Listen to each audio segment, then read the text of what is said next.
याद तो है ना तुम्हें, सर्दियों के दिन तुम चेक वाली स्पेनिश पैंट पहनकर आ गए थे। बहुत अच्छी पैंट थी वो। मैं कभी भूल ही नहीं पाई। मेरे पास अम्मी आई और कहने लगी, ये तो बिल्कुल पुराने फिल्मों का हीरो लग रहा है। मुझे अच्छी तरह याद है जब तुम लोग मुझ पे हंस रहे थे तो मैं तुम्हारे बाबा के सामने शर्मिंदा हो रहा था। वो कहने लगे कि तकरीबन मैंने तुम्हें 5 बार घर से धक्के देके निकाला है। हाँ, जानती हूँ। तुमने कहा था कि बेटी की शादी करना सुन्नत है, तो ये सुन्नत पूरी करें और मुझे दामाद बनाएं। ये कहकर तुम भीगी बिल्ली की तरह बैठ गए थे वहाँ। वैसे तुम्हारे बाबा बहुत सख्त इंसान थे, ऐसे जिद्दी इंसान के उनकी जिद कोई नहीं तोड़ सका।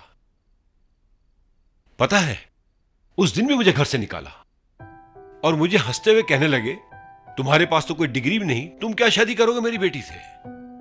मगर शादी तो हो गई ना हमारी। हाँ, वो तो हो गई। मुझे एहसास हो गया था ये काम इतना आसान नहीं। याद है तुम्हारे घर के कोने पे एक मैखाना था जहां तुम्हारे बाबा अक्सर जाया करते थे। मैं वहां गया, बाबा को मैंने तुम्हारे बोल दिया, आप अपनी बेटी का रिश्ता मुझे दे दें वरना मैं उसे भगा लूंगा। वो चिल्ला उठे और कहने लगे कि पुलिस में तुम्हारी कंप्लेन करके अंदर करवा दूंगा। मैंने कहा करवा दे, सजा कट कर वापिस आऊंगा और आपकी बेटी को फिर भगा लूंगा उसे।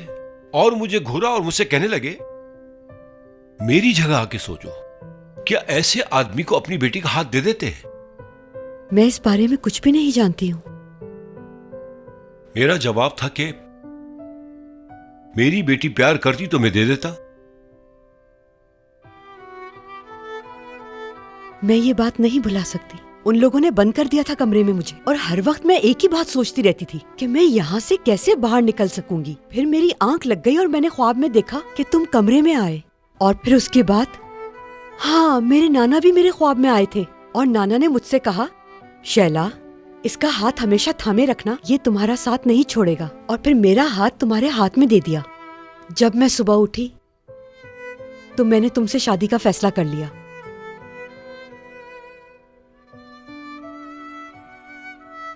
जानती हो तुम शैला,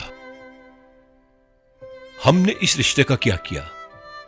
सच पूछो तो तुम्हें ऐसे इंसान से शादी करनी चाहिए थी जो तुम्हारी वैल्यू अच्छी तरह समझ सकता और तुम्हें बहुत खुश रख सकता। उसी से तो की है मैंने।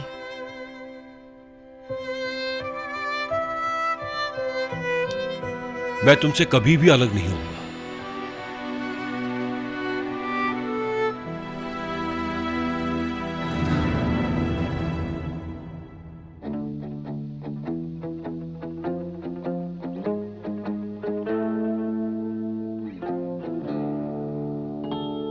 अरे, सब लोग चले गए, हम क्यों बैठे हैं अब यहाँ? क्या तुम सरप्राइज की वजह से एक्साइटेड हो रहे हो?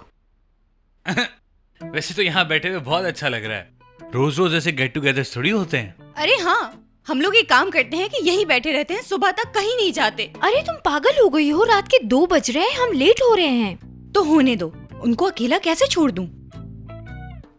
ये सही कह रही है। चलो चलें यार, मेरा दिमाग काम नहीं कर रहा। मैं तुम्हें घर छोड़ दूंगी, चलो साथ चलते हैं, फिक्र मत करो। अरे हम लोग तो तुम्हारी एंगेजमेंट सही से सेलिब्रेट भी नहीं कर सके।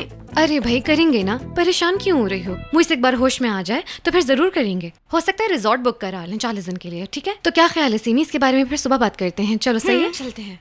अरे तुम लोग जा रहे हो क्या? सीमी, कम से कम तुम लोग तो बैठो अभी। हाँ हसान, वो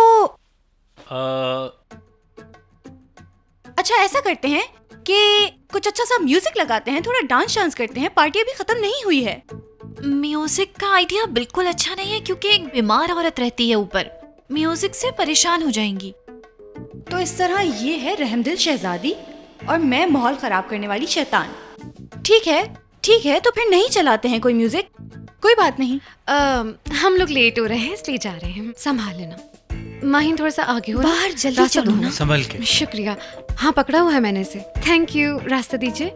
सब कुछ बहुत अच्छा था, हर चीज बहुत अच्छी थी। Good night. हाँ शहान, ख्याल रखना। See you. अपना ख्याल रखिएगा।